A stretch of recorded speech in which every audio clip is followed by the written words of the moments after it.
साक्षी और लयता में क्या अंतर है। पहले जानते हैं साक्षी क्या है। आत्मस्मरण के साथ बहिर्जगत और अंतर जगत के प्रति जागना साक्षी है। साक्षी समग्र जागरूकता है। अंतर जगत के प्रति जाग सकते हो तो दृष्टा हो गए, बहिर्जगत के प्रति जब जागते हो तो दर्शक हो गए। लेकिन एक साथ बहिर्जगत और अंतर जगत दोनों के प्रति जागना और साथ साथ आत्मस्मरण अर्थात सब्जेक्टिव अवेयरनेस और ऑब्जेक्टिव अवेयरनेस दोनों के प्रति जागना साक्षी है। समग्र जागरूकता कह सकते हो इसको। जैसे हमारी चेतना है तो चेतना का कुछ भाग कंपित होता है जो बाहर बाहर है। जैसे समुद्र है, लहरें हैं।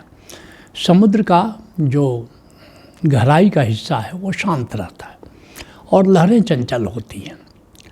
तो ऐसा कह सकते हो कि समुद्र का जो शांत हिस्सा है वो अकंप है और जो लहरें जहाँ हैं, जहाँ तरंगे हैं, वो कंप है।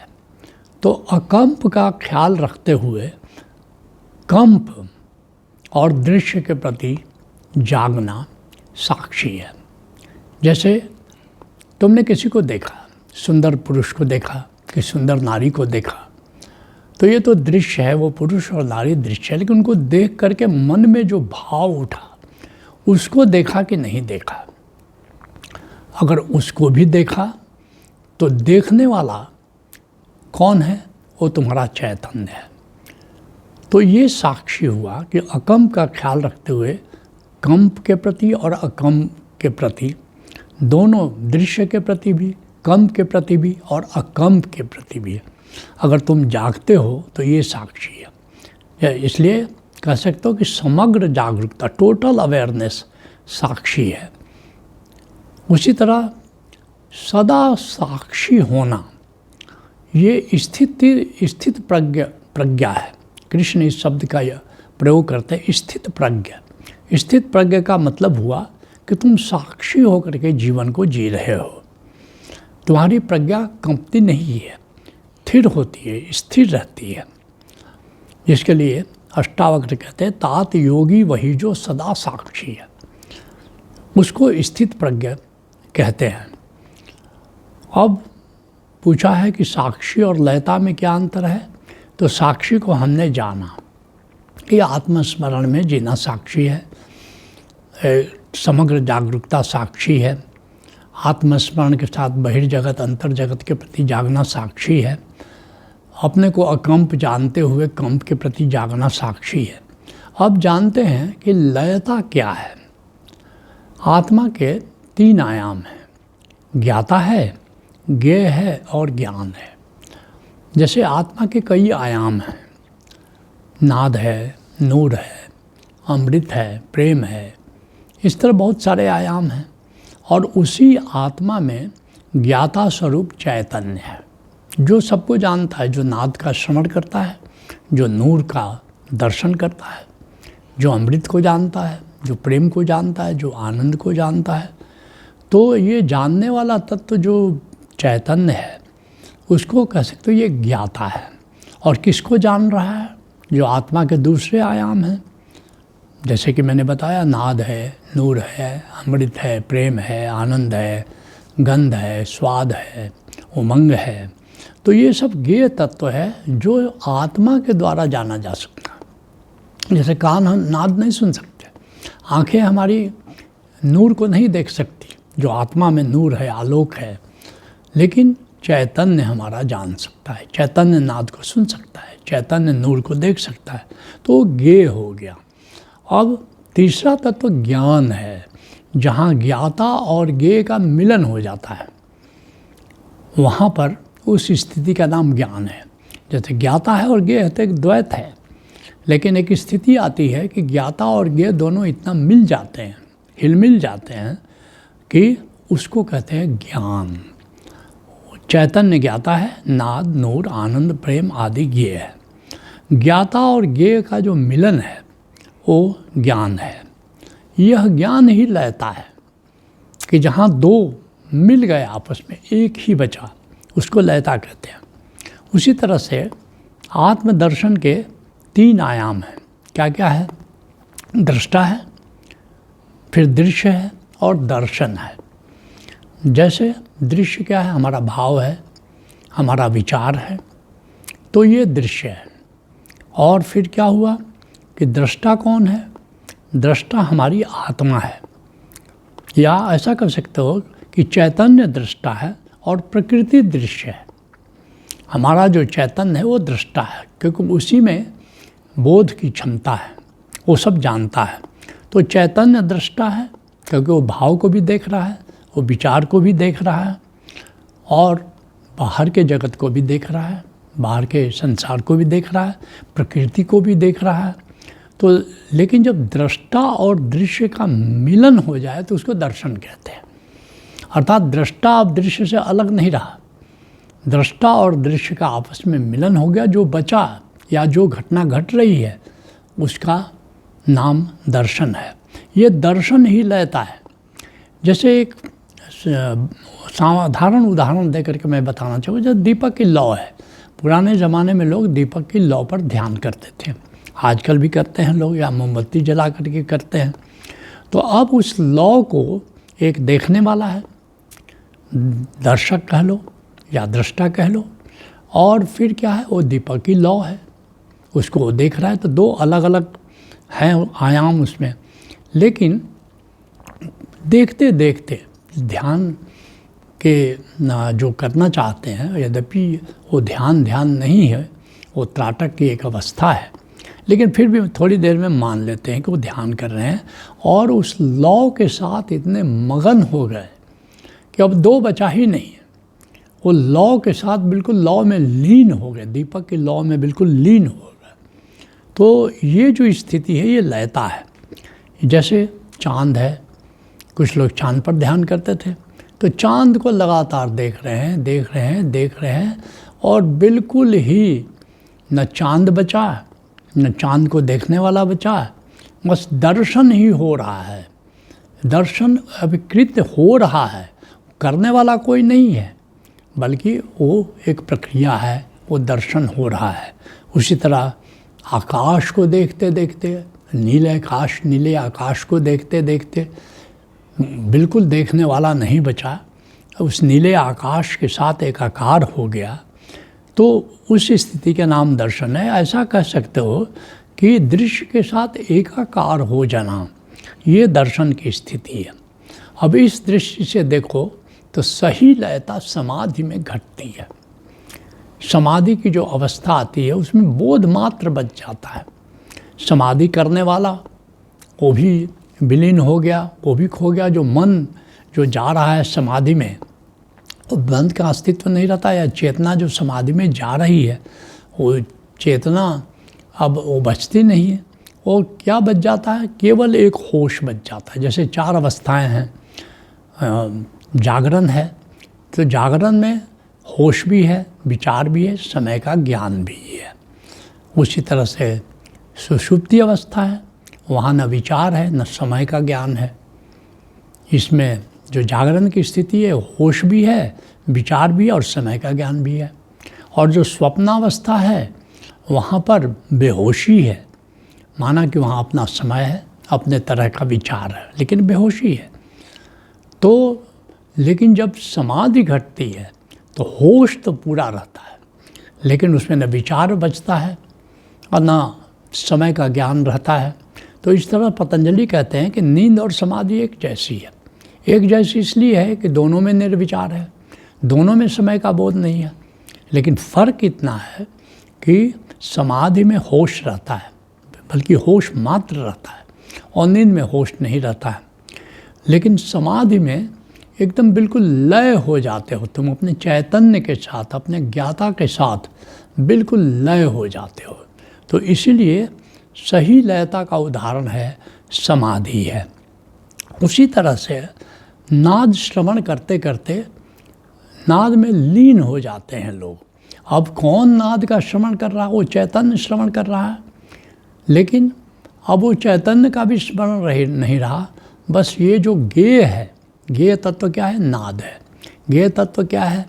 नूर है, अमृत है, प्रेम है, आनंद है।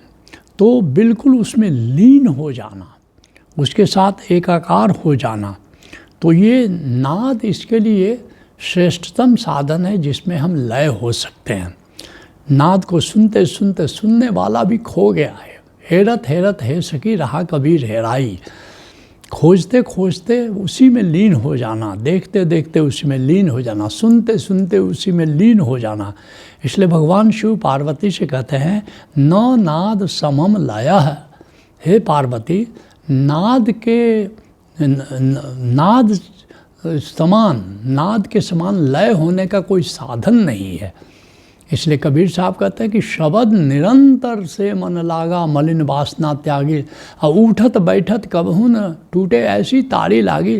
बस कुछ लोग हैं जो नाद ही सुनते रहते हैं और नाद में खो जाते हैं, नाद में लीन हो जाते हैं।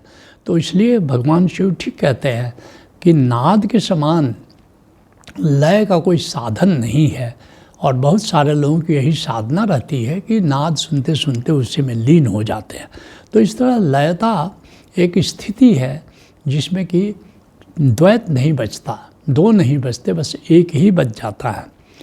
तो इस तरह कह सकता हूँ कि ये जो लय होने के एक उदाहरण देकर बताता हूँ कि ये 4 चरण कहा जा सकता है। जैसे मान लो कर्म सभी करते हैं, हम सब लोग करते हैं, आप जानते हो। लेकिन कर्म में लय होने के कुछ चरण हैं, जैसे 4 चरण हैं जिससे तुम कर्म में लय हो सकते हो। और अच्छे अच्छे कर्मयोगी जो हैं वो उनको पता भी नहीं चलता कि कब कर्म में वो लीन हो गए। जैसे पहला चरण क्या है कि कर्म करते समय तुमने शरीर को सम्मिलित किया उसमें। जैसे कोई पत्थर तोड़ रहा है, तो पत्थर तोड़ रहा है तो अपने हाथों को उसमें लगाया हुआ है और हाथों से काम कर रहा है, तो उसका हाथ कर्म करने में प्रयोग हो रहा है। कर्म करने में उसका हाथ केवल सम्मिलित है। हैंड, जिसको कहते हैं hand, head and heart, 3H की बात हो रही है। तो हैंड, उसका हाथ उसमें काम कर रहा है कर्म करने में। इससे और आगे की स्थिति क्या है? कर्म में उसका अब मन लग रहा है, अब दिमाग भी लग रहा है। केवल हाथ ही काम नहीं कर रहा, उसका दिमाग भी लग रहा है, उसकी बुद्धि भी लग रही है, उसका मन भी लग रहा है। तो उसका बुद्धि उसमें सम्मिलित हो गई उस कर्म को करने में। तो ये अगला चरण हुआ, अर्थात कि अब कर्म में लिप्तता थोड़ी और आगे बढ़ी, कर्म में उसका इन्वॉल्वमेंट, उसकी संलिप्तता और भी आगे बढ़ी। अब और आगे का चरण क्या? तीसरा चरण क्या है कि कर्म में हृदय का सम्मिलित होना, भाव से भी अब सम्मिलित है। जैसे वो प्रतिमा गढ़ रहा है और उस पर शिव की प्रतिमा है और उसको मालूम है कि शिव की प्रतिमा पूजित होगी, स्थापित होगी, शिव के भक्त आएंगे, वह खुद भी शिव का भक्त हो सकता है, मेरे द्वारा बनाई गई प्रतिमा अब शिव की तरह स्थापित होगी, हाँ मैं तो धन्य हो गया। अब हृदय भी उसका सम्मिलित हो गया तो और एक चरण आगे बढ़ गया, उसकी संलिप्तता और भी बढ़ी, उसकी लीनता और भी बढ़ी। और थोड़ा और आगे गया तो कर्म में आत्मा का सम्मिलित हो जाना।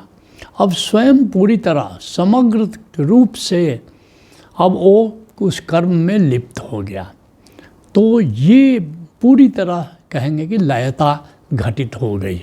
अब करने वाला कर्ता जो था और जो कर्म था, वो जो किया जा रहा था, वो दोनों का आपस में विलय हो गया, आपस में दोनों का संगम हो गया। एक उदाहरण तो इसको कहते हैं लयता, पूरी तरह लयता घट गई। बाकी में लयता चरणबद्ध थी, कुछ प्रतिशत में थी, लेकिन यहाँ लयता 100% हो गई। जैसे मैं एक उदाहरण दूँ, मार्क्स लंदन लाइब्रेरी में बैठ करके साम्यवाद पर रिसर्च करता था, दास कैपिटल लिख रहा था और रिसर्च करता था।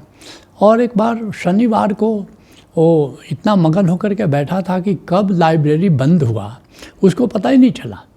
फिर संडे को बंद रहा और फिर सोमवार को लोग आए, लाइब्रेरियन आए, उनके लोग आए, उन्होंने दरवाज़ा खोला तो देखा ये तो पढ़ रहा था, ये लीन था। तो उसने पूछा कि महोदय आप गए नहीं यहाँ, ये तो उसने कहा क्या हुआ, लाइब्रेरी बंद होने का टाइम आ गया क्या? बोला कि लाइब्रेरी तो बंद भी हो गया, फिर संडे को छुट्टी भी थी और आज सोमवार को खुल रहा है, लेकिन मार्क्स इतना लीन हो गया अपने कर्म में कि उसको पता ही नहीं चला कि कब शनिवार को लाइब्रेरी बंद हुई, कब संडे बीत गया, कब मंडे आ गया, उसको समय का बिल्कुल पता नहीं चला। वो इतना मनन में, इतना कर्म करने में वो लीन हो गया था। ठीक इसी तरह एक दूसरा उदाहरण मैं देना चाहूँगा लयता का, कि रामनगर के जो महाराजा था उनके पेट का ऑपरेशन होना था। और डॉक्टरों ने कहा एनेस्थीसिया देते हैं, आपको बेहोश कर देते हैं। बोला ज़रूरत नहीं, हमको गीता दे दो, मैं गीता पढ़ूँगा, उस मनन करूँगा और मुझे पता नहीं चलेगा, तुम अपना कर लो।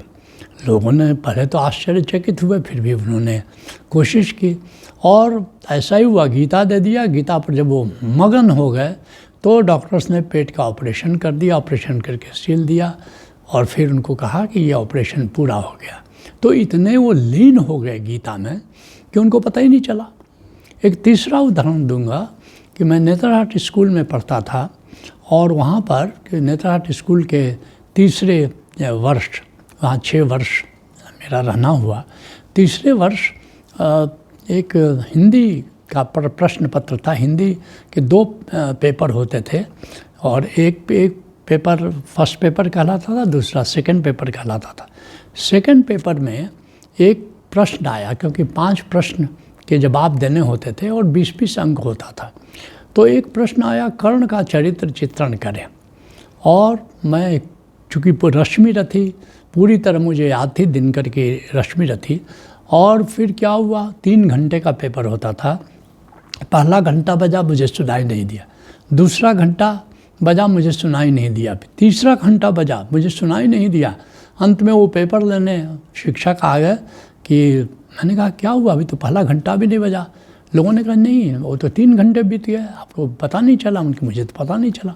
अब उस पेपर में मुझे नेचुरली 20 अंक का था, तो मुझे 20 अंक ही आता। तो फर्स्ट पेपर हिंदी का जो था उसमें मेरा हाईएस्ट मार्क्स आया था, 69 अंक 100 में आए थे। और दूसरे पेपर में तो मैं फेल हो गया।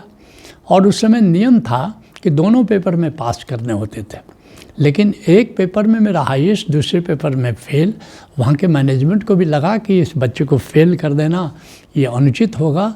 तो फिर उनकी मीटिंग हुई और मीटिंग के बाद प्राचार्य बड़े अच्छे थे, संवेदनशील थे।